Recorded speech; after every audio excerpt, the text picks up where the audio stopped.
All right. The people that won't practice today are Trey with his ankle, and then Xavier Worthy is sick, so those guys won't go.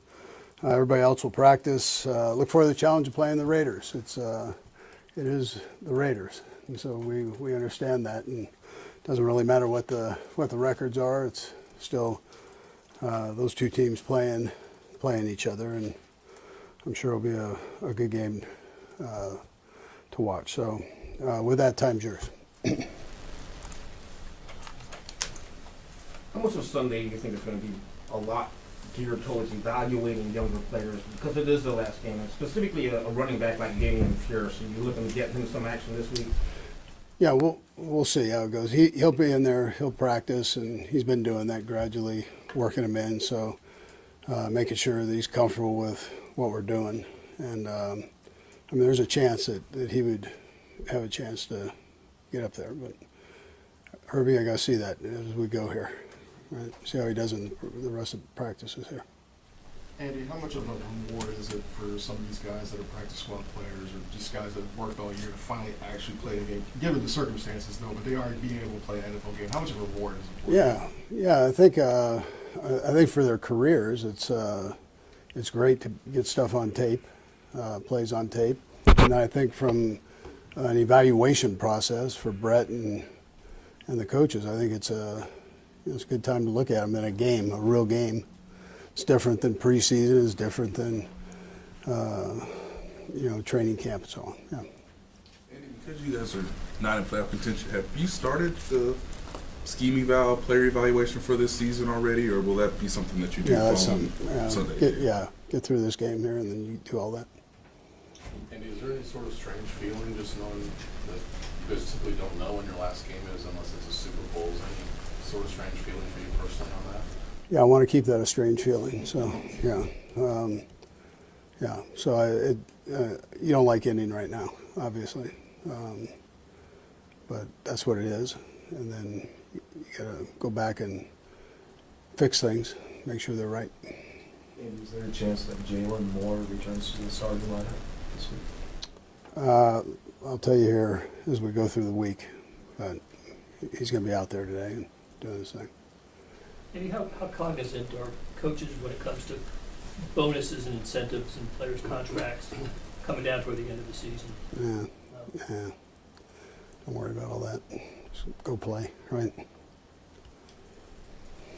We talked a little bit on the Zoom about Chris, getting a full week this week.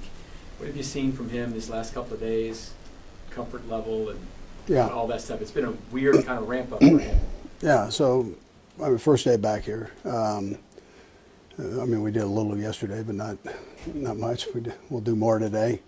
I think every day that he has an opportunity to do it, he's better at it. And, we went through the walkthrough, gave him a new load here to pick up, and he handled that, the verbal part of it.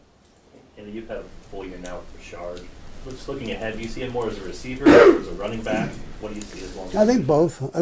I think a good off-season of strength training and eating right and doing all those things that you need to do to play that position over an extended period of time, I think will benefit him.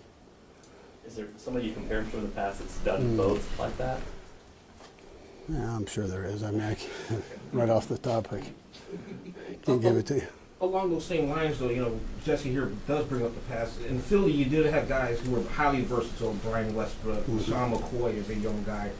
How often do you find yourself asking your young running backs to watch how you utilize these versatile guys in your scheme?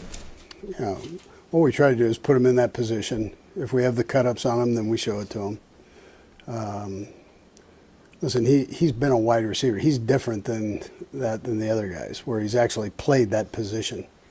So there are a few more things you can do with him. I don't bring up names. I don't want to insult any of those guys because they're all great players, and he's just starting off here. So.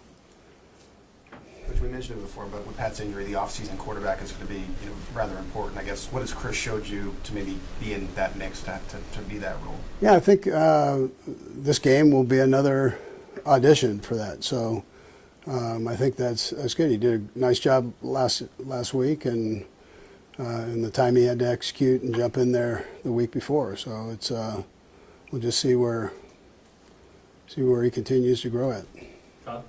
Coach, off the NFL side, and I'm not sure if you had a chance to talk to him, but Kyle Whittingham, your old teammate, is Utah forever.